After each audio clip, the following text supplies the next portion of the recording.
Salut à toi, chers Bubble Lovers, ici Rosalie de la chaîne YouTube Bubble Fever et aujourd'hui, comme je te l'ai promis dans la précédente vidéo, je vais te donner les 8 clés qui vont te permettre de réussir ton business du Bubble Tea dès 2025. Donc les 8 clés que je m'apprête à te partager, sache que c'est quelque chose que je n'ai jamais fait jusqu'à maintenant de manière officielle parce que c'est vraiment les clés que je consacre à mes académiciens qui me font confiance et que j'accompagne maintenant depuis 16 années. Je t'invite vraiment à bien rester en place et à prendre des notes parce que ce que je vais te donner là, ça va vraiment t'être utile pas que pour le Bubble Tea business mais pour tout ce que tu voudras accomplir dans le cadre d'un point de restauration ou d'un point de vente physique. Avant de démarrer, si tu aimes ce que je te partage là, je t'invite à t'abonner à ma chaîne et surtout à partager les problématiques que tu rencontres. Si tu veux savoir comment toi aussi te lancer en 2025, sache que je donne beaucoup plus d'informations également par rapport à mon accélérateur. Cliquez sur le lien en description. Donc, on va démarrer par ce petit tableau blanc où je vais vous expliquer simplement les clés pour vous permettre de mieux visualiser comment je procède au niveau de l'accompagnement des personnes qui m'ont fait confiance jusqu'à maintenant. Notez bien, tout ce qui va se passer là, ça peut vraiment vous aider pour n'importe quel type de business. Mais sauf que là, on va l'illustrer avec des bubble tea. Première étape, il faut comprendre que le plus important, mais vraiment le plus important, c'est votre mindset. C'est l'état d'esprit du warrior. C'est vraiment votre capacité à croire en vous-même. Je peux vous assurer que les personnes que j'ai accompagnées qui avaient vraiment le bon mental et ces personnes qui avaient justement ces fragilités ou cette difficulté à dépasser les épreuves parce que ça faisait souvent effet miroir avec ce qu'ils avaient pu vivre dans le passé, on se rend compte que vraiment, c'est hyper important de travailler ce mental. Comprenez simplement, les plus grands champions de ce monde-là, ils se font accompagner par des coachs. Que font les coachs pour s'assurer que les champions puissent dépasser tous les obstacles? Ils font des travaux de méditation. Ils font ce travail vraiment de se dire, ok, voilà comment je me sens quand je vais passer la ligne d'arrivée. Je visualise ma médaille d'or. Je vois quel chrono je vais établir pour pouvoir arriver sur le podium. Bien entendu, on est d'accord que s'ils ne faisaient que ça, ces grands champions, ça ne marcherait pas. Donc, qu'est-ce qu'ils font? Ils appliquent également tout un plan d'entraînement pour pouvoir pratiquer, pour pouvoir s'exercer, pour se mettre en situation réelle d'être prêt, simplement d'être prêt à recevoir cette médaille. Donc, comme je le dis souvent, le mindset, c'est essentiel même pour les entrepreneurs. Moi, je les assimile vraiment à des champions. Vous êtes des champions qui êtes sur le point justement de remporter votre podium. Donc, si vous n'avez pas le bon état d'esprit, je peux vous assurer que vous pouvez vous auto-saboter, mais vraiment, 95% vraiment des échecs, c'est vraiment parce que l'état d'esprit n'est pas en place. Je ne veux pas grossir le trait, mais vous l'avez compris, c'est essentiel. Et c'est le socle vraiment de n'importe quelle entreprise. Si vous ne vous grandissez pas de l'intérieur, vous ne pouvez pas accueillir grand. Sachez que ça, c'est un élément, mais c'est indispensable. Et donc sans ça, comme je le dis, le mindset, c'est number one. C'est vraiment l'étape sur laquelle je prépare les personnes qui se lancent à mes côtés pour vraiment, moi je le dis tout le temps, je prépare des champions à monter sur le ring et à mettre KO en face. Donc si on n'a pas le bon état d'esprit, on ne peut pas avancer. Ça, c'est la première chose. Grâce à ça, quand on a le bon mindset, c'est à partir de là que je vais aussi faire un gros travail sur le système de valeurs, comprendre l'identité de la personne que j'accompagne. Et ça va, bien entendu, être aussi, finalement, une extension de l'identité du point de vente. C'est-à-dire que l'identité, c'est la deuxième chose qu'on va s'attacher à déterminer. Quelles sont les valeurs que vous souhaitez promouvoir? Quelles sont finalement les choses qui vous font du bien? Les choses qui vont stimuler à dépasser finalement vos propres épreuves. Il faut comprendre que l'identité de marque, c'est ce qui vous permettra de vous singulariser et de vraiment être unique. C'est aussi d'ailleurs là-dessus. D'ailleurs, j'ai fait une vidéo où je parlais du triangle d'or. Donc, le triangle d'or, c'est bien sûr le Bubble Tea Business, associé à votre identité en tant que personne. C'est ce qui nous permet de définir l'offre et c'est ce qui nous permet de faire une projection. Je vous invite à cliquer sur le lien en descriptif pour comprendre un petit peu mieux le principe du triangle d'or. Mais là, vous comprenez que l'identité de marque, c'est ce qui permet de définir le concept final de votre business. Et ça, c'est indispensable. C'est l'étape sur laquelle la plupart des personnes veulent y réfléchir après. Ils veulent d'abord faire le produit, ils veulent d'abord du matériel, ils veulent d'abord savoir combien ça coûte, mais ils n'ont pas déjà réfléchi à ça. Et c'est pour ça que si vous ne faites pas ce travail-là, vous serez toujours comparé au moins cher. Vous serez toujours comparé à ceux qui ouais, moi j'ai vu ça ailleurs, c'était pas ce prix-là. Non. Pour s'éviter ce genre de positionnement à être comparé au moins cher ou comparé aux autres, c'est vraiment de travailler sur sa singularité et savoir quelle est la valeur unique que vous proposez aux clients qui viennent vous voir. Okay? Et c'est ce qui va nous permettre, une fois qu'on a déterminé tout ça, d'aller sur ce que j'appelle, deuxième élément, la capacité à déterminer un budget. Parce que quand vous observez finalement ça, l'offre, la projection, le bubble tea, vous allez comprendre finalement que tout ça, ce triangle d'or, pourquoi je l'appelle or d'ailleurs ce triangle? Parce que le triangle, c'est vraiment la base solide et c'est ce qui vous permet d'avoir de l'or, de la bonne fortune. Quand on arrive là, c'est ce qui nous permet d'optimiser notre budget. Le budget, il est essentiel.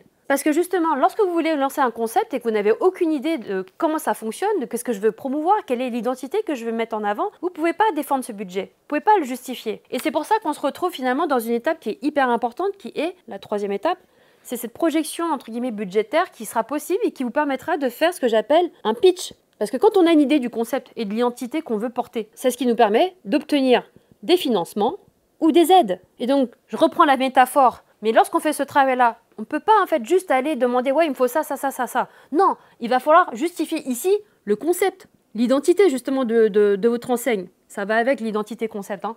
Il va falloir justifier ça. Donc, vous n'allez pas juste demander « il me faut telle ligne, telle ligne, telle ligne » en fait à financer. Il faut que tu m'expliques en fait ce qu'est ton concept. Il va falloir que tu me racontes en fait l'histoire de ton concept. Il va falloir que tu me dises qu'est-ce que tu visualises et qu'est-ce qui va te permettre de faire que quand je vais investir ici, chez toi, de l'argent, comment je m'assure de pouvoir récupérer l'argent que je t'ai donné. Comprenez bien, les banques, les investisseurs, les organismes qui subventionnent les projets, qu'est-ce qui se passe? C'est que les personnes, ils ont une enveloppe disponible. Cette enveloppe disponible ne peut pas être consacrée à tout le monde. Ce n'est pas tout le monde qui a l'idée de lancer un business qui va pouvoir avoir des aides ou des financements ou de l'argent pour pouvoir, ici vous avez la capacité d'investir par vous-même, bon, c'est un avantage, mais je ne vous conseille pas. En tout cas, je vous invite vraiment à travailler avec le capital qui peut être mis à disposition pour vous permettre de faire plus de profit, plus de cash flow, plus de valeur. Si votre proposition de valeur, ici en termes de concept, n'est pas solide, vous ne pourrez pas aller pitcher et obtenir finalement des partenaires qui vont pouvoir vous suivre dans l'aventure. Qu'est-ce qui va justifier ou motiver en fait la personne à croire en vous? C'est justement vous, votre capacité à pouvoir convaincre. Comme je le dis tout le temps, on ne vient pas quémander de l'argent, on ne vient pas supplier en fait à un partenaire pour venir en fait, s'il te plaît, donne-moi de la thune, j'ai besoin pour que tu finances mon projet. Non, c'est pas ça. Je vous donne tellement d'ancrage et c'est pour ça que quand on travaille sur son concept, on a tellement d'ancrage solide sur notre capacité à convaincre, que notre capacité à persuader l'autre de la valeur que vous avez, c'est que c'est ok, tu veux pas me suivre, ce sera un prochain. Quoi qu'il se passera, le projet se lancera, que tu sois avec moi ou pas. Qui veut rentrer dans mon TGV parce que moi je trace. C'est cette posture-là qu'on doit adopter. Donc forcément, si vous n'avez pas le bon état d'esprit et que vous n'avez pas le bon concept, comment voulez-vous défendre votre projet? Donc, on ne tremble plus et on solidifie tout ça. Donc comment on fait pour solidifier? Donc comme vous l'avez compris, on pitch et c'est ce qui nous permet d'avoir justement de l'oxygénation pour démarrer son business, mais c'est pas terminé. Ma quatrième clé, c'est quoi? C'est ce que j'appelle la pratique. On revient finalement sur, vous voyez, l'autre point que je vous avais parlé sur le mindset. Quand je parlais du mindset, le mindset ne veut rien dire si on ne l'applique pas. Donc là, y compris que là, le mindset, on le travaille pour l'appliquer ici, dans le Bubble Tea Business. Et donc, dans la pratique, qu'est-ce qui va se passer? C'est qu'on va faire de la mise en situation. La mise en situation, c'est évidemment la clé. C'est-à-dire que si vous êtes que sur de la théorie, mais que vous ne pratiquez pas, vous ne comprenez pas, vous ne saisissez pas finalement les enjeux d'un point de vue opérationnel, vous n'allez pas avoir cette conviction que dans votre chair, vous êtes en capacité de pouvoir délivrer l'offre que vous avez promis en amont dans votre concept. Donc, cette mise en situation, elle est nécessaire pour comprendre à la fois le débit max. Ah oui, débit max, on veut tous faire du max. Mais alors, le débit max, qu'est-ce que ça signifie? Il faut en payer le prix. Je peux vous assurer que nous, quand on a démarré, on a un concept super solide, on avait vraiment l'ancrage et tout, mais on ne s'attendait pas à ça. Quand on s'est retrouvé avec une file d'attente qui faisait 10 000 km, on était en pleine Japan Expo et on a été capable, on va dire sur la durée, à assurer un débit max de 2500 verres, mais ça n'a pas commencé comme ça. Quand on a démarré en 2010, c'est qu'on a fait nos premières éditions, on s'est fait tataner la face. Les gens nous insultaient littéralement parce qu'ils attendaient dans la file d'attente entre 1 heure à 1 heure et demie en disant c'est honteux, on vous attend, pourquoi vous sortez pas les produits? Donc on n'a pas eu que des gens comme ça, mais c'était très frustrant pour nous parce que nous voulions apporter un maximum de valeur. Et donc on a le fantasme de dire ouais je vais ouvrir, ça va être trop bien. Mais le problème, c'est que la première impression, elle est vitale. Si vous ouvrez avec toute cette concurrence accrue et que vous n'êtes pas prêt, et que les gens commandent et attendent et ne sont pas capables d'être satisfaits de l'expérience, mais vous êtes foutus. Vous marquez en fait des mauvais avis sur Google, vous avez un Trustpilot qui est dégueulasse et les gens n'ont pas envie de revenir chez vous. Donc c'est primordial d'avoir cette expérience et de se préparer justement à ce débit et accueillir gros. Donc ça demande de la préparation, c'est de l'entraînement, ça ne vient pas comme ça. Vous avez compris, débit max c'est une chose, on a aussi le débit minimal. Débit minimal pourquoi? Parce que c'est une réalité. Ça serait vous mentir de vous dire que ce sera toujours du débit max. Non, il faut comprendre que toute situation, il faut les connaître. Et nous, on a connu le débit max, le débit minimal. Notamment lorsque nous avions notre boutique rue de Mirbel à Paris. On était dans le 5e arrondissement. Lorsque c'était la période scolaire, magnifique. On avait les collégiens, les lycéens, on avait les étudiants de la fac Censier-de-Monton qui débarquaient chez nous et c'était génial. Alors on avait facilement nos 200 verres jour, 150 verres jour, tout va bien. Mais lorsqu'on arrivait en période scolaire, qu'est-ce qui se passait? La chute. plus personne, pas un chat. Les gens étaient partis en vacances et nous n'avions plus rien. Mais à ce moment-là, on avait quand même une population de touristes, parce qu'à l'époque, les gens ne connaissaient pas encore le bubble tea. C'était en 2011-2012. En 2012 qu'on avait ouvert notre premier Bubble Share Café. Et les gens, il faut quand même les servir. On a annoncé qu'on était ouvert pendant les vacances, il faut quand même assurer ce débit minimal. Donc dans ce débit minimal, comment on s'organise? Qu'est-ce qu'on revoit? Quels sont les process qu'on doit ajuster? On ne peut plus s'organiser comme du débit max. Donc forcément, on se rend compte que pour éviter cette gâche, il va falloir réajuster ses process, réajuster sa méthodologie. Et ça, c'est très important et c'est ce que je permets avec mon programme Bubble Share Academy, c'est qu'ici, débit max, vous pouvez l'observer dans le cadre du festival Bubble Fever Indonesia. Dans le cadre du festival, on peut monter, vous avez vu, avec une grosse pression entre 1000, 1500, 2000 verres jour. Donc le but, c'est vraiment de comprendre quel est le débit et de comprendre ça dans votre share pour pouvoir justement optimiser les process. Et c'est la même chose ici avec l'épreuve Boba Top Chef. C'est l'épreuve qui vous permet d'être mise en situation en recevant un kit d'apprentissage Bubble Fever chez vous et qui vous permet ensuite de comprendre que même en mode Koh-Lanta, en fait c'est ça, c'est le débit minimaliste. C'est-à-dire que ce qui compte, ce n'est pas avant tout le matériel, ni les équipements, ni les machines qui va faire la qualité de vos bubble tea, c'est votre capacité vraiment à comprendre quelle est la méthode, quelle est la mise en place, quelles sont les étapes stratégiques qui me permettent de pouvoir fluidifier. Comment j'anticipe le réassort? Comment je fais pour relancer une cuisson? Comment je fais pour tout simplement couvrir un débit max ou comment faire pour assurer un débit minimal sans pour autant faire de la gâche? C'est tout ça qu'il faut anticiper. Il faut s'appuyer sur des process et une bonne méthodologie adaptée à chaque situation, à chaque cas. Parce que forcément, débit max, débit mini, je vous parle de ça, vous l'avez compris, festival dans le cadre de l'animation événementielle, Boba Top Chef dans le cadre d'un point de vente, tout simplement, avec de la vente emportée ou avec un point de vente physique. Dans tous les cas, vous avez des enjeux et des contraintes qui sont associées aux deux scénarios. Il n'y a pas plus d'avantages ou d'inconvénients. En vérité, les deux vont vous apprendre, mais il faut être prêt. C'est surtout ça. Il va falloir être prêt. Donc, quand on a les process méthodos, vous avez compris que c'est en consolidant ce concept avec ce budget et cette pratique qu'on est capable, avec le bon état d'esprit, on revient là-dessus, de faire ce que j'appelle une projection, un design. Donc, la vraie projection, c'est-à-dire le design de mon local ou mon espace de vente. Donc là, c'était le point 4. Et ici, on est du coup au point 5. Donc le design, le local, c'est très important. Vous comprenez qu'en ayant à la fois la visualisation et que vous avez en même temps la pratique, qu'est-ce qui se passe? C'est que vos concepts, au départ qui étaient juste théoriques, ils commencent à s'affiner. Eh ben oui, ils s'affinent. C'est-à-dire qu'au départ, on l'a vraiment travaillé en profondeur pour vraiment comprendre qu'est-ce qui nous motive, qu'est-ce qui nous drive. Et c'est là qu'on est en capacité, ensuite, quand on a pris conscience de comment on doit pratiquer, comment les flux fonctionnent, et quand on a pris conscience de qu'est-ce qu'on veut raconter, comment le bubble tea, entre guillemets, ou le produit que vous décidez d'offrir vous permet vraiment de le défendre avec conviction, là, vous avez compris que vous avez plus d'ancrage pour pouvoir définir votre flux de production d'un point de vue opérationnel dans le design de votre dans votre local. Alors ça, c'est très important parce que pareil, moi j'ai des personnes qui viennent me voir, vous avez compris à quelle étape ça intervient.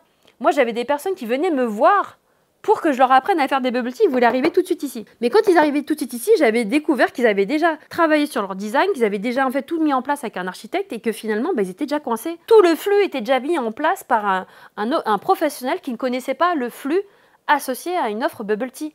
Donc ça, c'est vraiment une ineptie.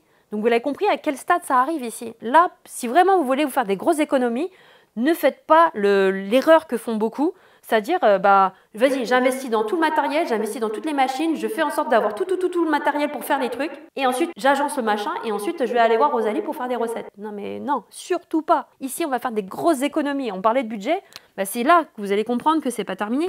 Dans la partie design, qu'est-ce qu'on va pouvoir faire, comme je le disais? C'est votre flux de production. Le flux de production, il sera beaucoup plus clair ici, en étape 5. Comme je le disais, en fait, quand vous faites tout ce travail-là, quand on arrive à chacune des étapes, votre visibilité, votre vision, en fait, elle s'affine à chaque fois. Et c'est ce qui vous permet vraiment d'assurer ce flux de production.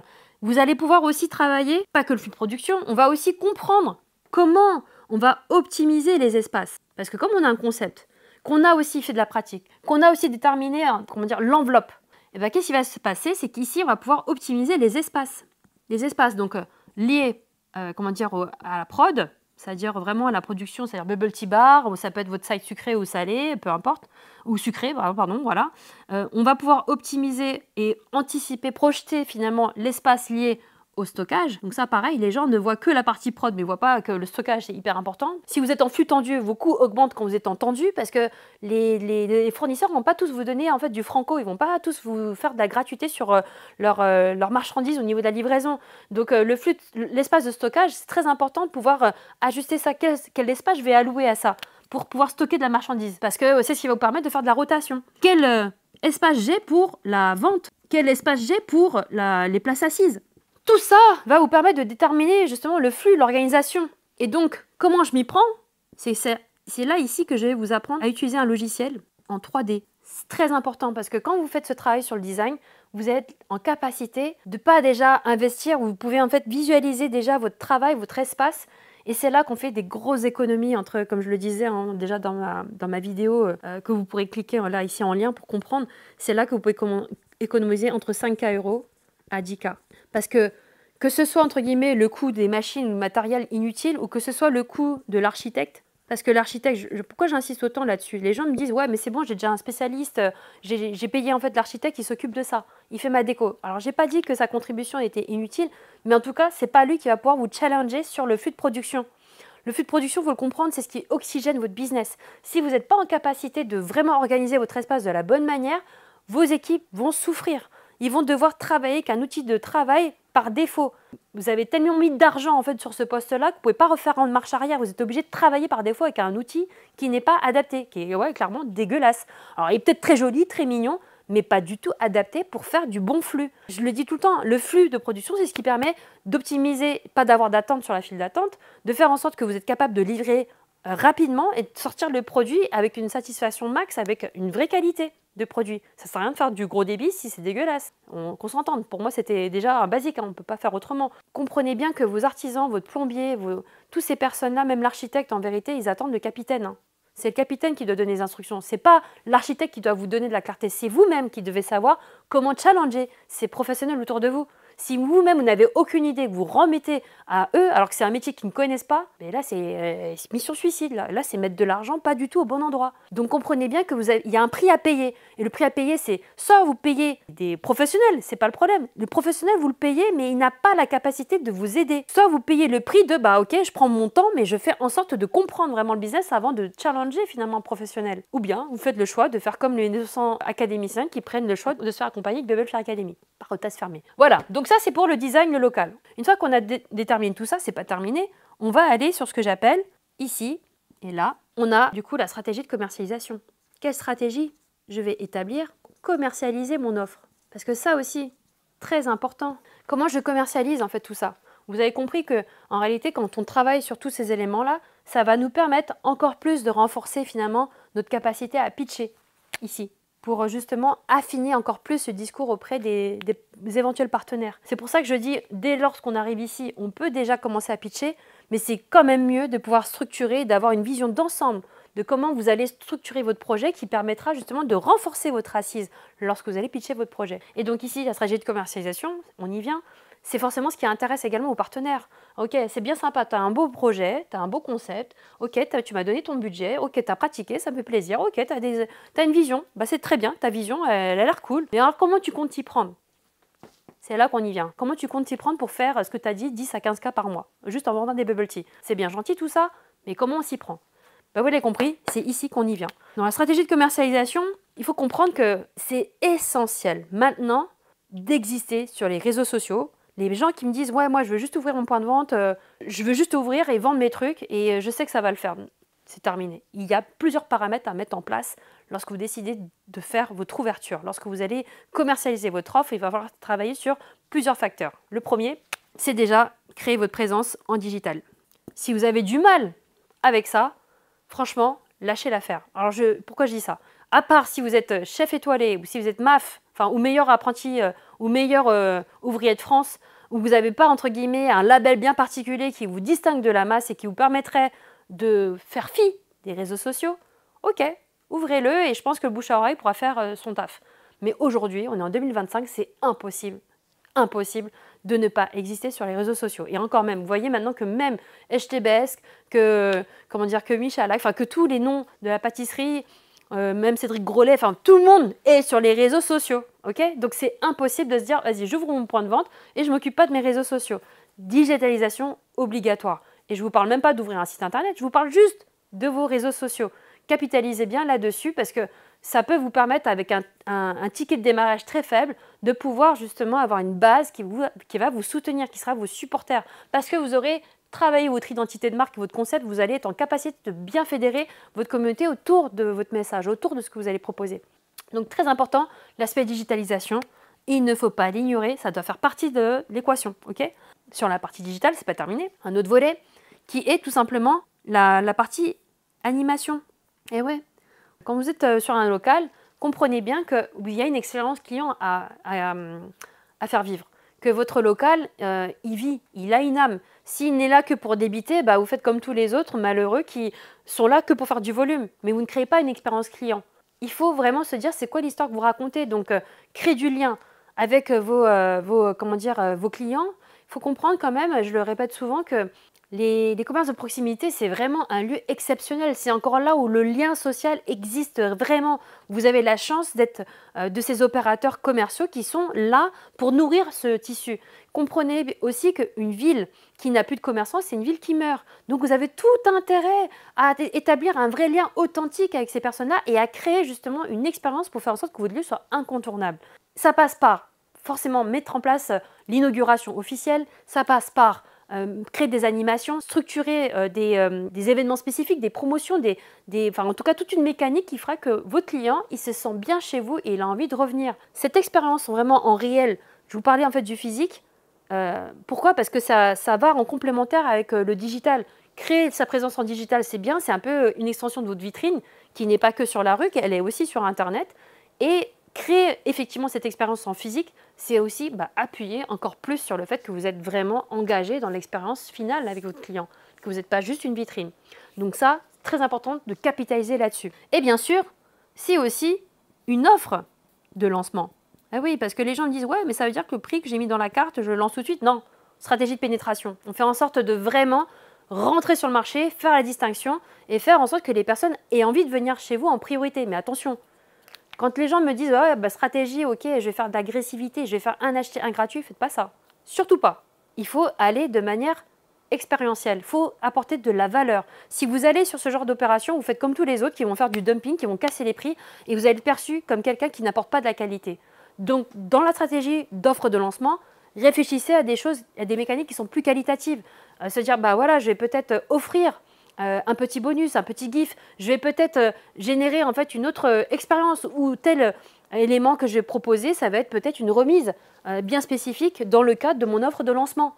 Tout ça, en fait, ça doit s'ajuster, mais n'allez surtout pas sur des stratégies agressives. En tout cas, c'est mon conseil pour pouvoir durer, parce que quand vous faites ça, il faut être en capacité aussi d'assurer. Et je le dis souvent, lorsqu'on fait un business, il faut oxygéner. Donc, si vous faites de la gratuité, vous n'oxygénez pas votre business. Vous dégradez simplement votre rentabilité et vous ne donnez pas assez de cash flow pour votre business unit. Donc, à un moment donné, il faut faire les choses de manière stratégique et bien penser à l'expérience avant tout. Qu'est-ce que je veux que les gens perçoivent de moi? Donc, soit ils vous voient comme un discounter, soit ils vous voient comme quelqu'un qui cherche vraiment à créer une vraie expérience. À vous de choisir quel positionnement vous voulez. En tout cas, vous avez compris la mienne. Juste pour la petite histoire, je connais très bien cette mécanique-là parce que chaque année, je me remets en situation, je me remets en danger avec le festival Bubble Finlandesia. Donc ce festival, il est tellement exceptionnel, la pression est tellement grande que oui, faire en sorte que l'expérience, elle garantisse à mes clients lorsqu'ils viennent ou que le visiteur, quand il découvre pour la première fois, je fais tout pour qu'il ne bouge plus. Et donc si vous observez bien, pour ceux qui sont déjà venus au festival, vous comprenez bien que la valeur que nous donnons, elle est telle que les personnes n'ont plus envie de bouger. Ils sont là, ils sont bien, ils profitent de l'événement avec nous. Donc bien sûr que ça permet de capitaliser sur notre point de vente, mais on ne fait pas que ça. On s'attache vraiment à créer une vraie expérience, donc ce n'est pas que de façade. Donc ce lien, cet engagement sur le terrain, oui, c'est énergivore, mais je peux vous assurer que ça vous permettra d'avoir un vrai retour sur investissement. Et je le dis souvent, pour pouvoir recevoir, il faut donner. Ne soyez pas radin, ne cherchez pas, n'allez pas à la facilité en faisant, comme je disais, du bug-off. Tu vois, la mécanique en anglais, c'est buy one, get one free. Tentez plutôt vraiment de faire l'effort de créer cette expérience un peu unique. Okay? Et donc du coup, une fois qu'on a lancé, qu'on se met en place avec un process, avec un flux qui commence à prendre un certain rythme, on arrive sur ce que j'appelle la 7e étape qui est très importante, mes KPI, c'est-à-dire mon pilotage, c'est-à-dire comment je fais pour piloter, pour régler, tout simplement. Comment je fais ça? Le réglage, le pilotage, très important. Les personnes espèrent juste, voilà, je vais faire tout ça, ok, génial, et ensuite je laisse courir. Non, on doit piloter son activité. Très important, le pilotage. Quels sont les KPI? Donc, comme on dit en anglais, c'est les indicateurs. C'est les indicateurs qui vous permettent de suivre votre activité. Donc, vous allez avoir les indicateurs clés. Donc, ça va être votre CA, ça va être vos achats, ça va être votre ticket moyen journalier. Donc, tous ces éléments, et ce n'est pas que ça, c'est aussi la rotation de stock, c'est l'expérience pour le client, quel est son taux de satisfaction, quels sont les nombres de commandes que vous avez passées. Donc, il y a énormément de données à contrôler quand vous êtes en phase de pilotage. C'est extrêmement important. Les personnes qui ne font pas ce travail-là ne peuvent pas réajuster leur business. Ils ne font que courir, mais n'ont pas une vue stratégique de leur activité. Et donc, si on n'a pas d'indicateurs, si on n'a pas de données, si on n'a pas de chiffres, on ne peut pas réajuster son travail. Donc, on fait continuellement la même chose sans jamais prendre un peu de recul, c'est-à-dire, bon, ok, qu'est-ce qui se passe? Qu'est-ce que je fais? Où je gagne? Où je perds? Qu'est-ce que je dois optimiser? Qu'est-ce qui ne fonctionne pas, que je dois recaler? Là, en fait, c'est brûler du gaz pour rien. Donc, regardez ces datas régulièrement, se repositionner une fois par semaine, une fois par mois. Je sais que parfois, quand vous êtes dans le jus, c'est difficile pour vous, mais faites-le déjà au quotidien. C'est important de savoir comment s'ajuster, quelle est la tendance en fait un lundi du mois d'hiver, quelle est la tendance d'un lundi au mois d'été, quel est le lundi il y a un an, il était à combien, ou le mois précédent, j'étais à combien. Enfin, tous ces éléments-là sont hyper importants parce que si vous ne pilotez pas, vous ne savez pas quoi corriger. Okay, la pire chose, c'est ce que dit Einstein, c'est recommencer, faire toujours la même chose en espérant avoir un résultat différent. Donc, si vous voulez augmenter votre chiffre d'affaires, augmenter votre rentabilité, observez bien vos indicateurs. C'est pas comme ça, avec une baguette magique, qu'on va arriver à structurer son business. Okay, et à piloter et à le pérenniser. Et on y arrive. Et on arrive sur la phase ultime ici. Donc là, c'est la fin du triangle. En fait, si on faisait ça, ça ressemblait à un triangle. Et ici, on est sur ce que j'appelle la pérennisation. Quand vous mettez ça en place, la pérennisation, elle est possible ici. Là, vous pouvez pérenniser votre business. Il peut vraiment être ancré, il peut être solide. Et là, on va pouvoir vraiment mettre en place ce que j'appelle... oui, c'est ce qu'on veut tous. On ne met pas autant de transpiration, on ne met pas autant de sueur pour faire un projet qui nous tient à cœur, surtout pour les porteurs de projets food qui ont toujours rêvé d'ouvrir un point de vente, d'ouvrir pour que ça s'arrête au bout d'1 an. Ça n'a pas de sens. Si on fait tout ça, si vous avez fait tout ça, tout ce chemin-là, c'est pour pérenniser. Donc, les personnes qui sont prêtes à mettre autant d'efforts pour après que ça s'arrête, non, ce n'est pas possible. Donc, la pérennisation, elle passe par tout ce que je vous ai partagé ici et donc de toujours contrôler finalement chaque élément. C'est-à-dire, quand je vous parlais des indicateurs de pilotage, quand je vous parlais de la stratégie de commercialisation, quand je vois en fait que dans mon design, dans mon local, j'ai projeté un certain flux, mais que je m'aperçois que j'ai peut-être réajusté mon offre, en fait, comprenez bien que c'est quelque chose qui bouge tout le temps. Ne croyez pas et n'ayez pas le rêve ou le fantasme de se dire que ça y est, c'est en place, ça ne bougera plus. Non, il y aura des ajustements, non, il y aura des rectifications, il y aura des évolutions et c'est OK. Parce que si vous voulez en fait pérenniser votre business, c'est que comme ça qu'il va falloir justement qu'il va falloir agir. Il va falloir se comporter en étant adaptable. Donc, je le rappelle bien, on ne vend pas son âme au diable parce qu'en fait, on a bien mis tout ça en place. Mais on accepte que forcément, pour être périn, pour pouvoir pérenniser son business, il nous faut quand même des éléments d'ancrage. Comme vous avez des éléments d'ancrage qui sont solides, ce n'est pas parce qu'il va falloir... ajuster un des 8 piliers que ça va tout bouleverser. Non, parce que vous avez justement travaillé des ancrages solides pour chacun d'entre eux. J'espère que cette vidéo, elle t'a aidé à mieux comprendre comment je m'y prenais pour solidifier le business de mes académiciens. C'est une chance, hein, vraiment, pour les personnes qui ont eu cette audace en fait, d'y aller. Mais je te dis, cette chance, elle peut vite devenir une vraie tannée pour les gens qui se lancent, mais en n'ayant pas finalement le bon écosystème, pas la bonne stratégie et pas la bonne méthode.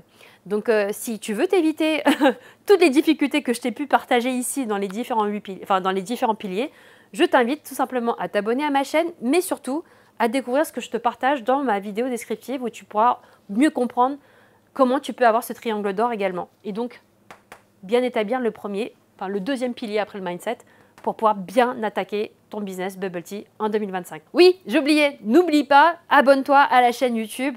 Donne-moi également du feedback parce que Si tu as des problématiques spécifiques que je peux aider ou que je peux trouver des réponses pour t'aider simplement à régler tes problématiques, fais-le moi savoir. Je ne peux pas le deviner si tu ne partages pas ou tu n'interagis pas avec moi. Je lis tous les messages, donc répondez simplement en commentaire et on se dit à très bientôt pour la prochaine vidéo.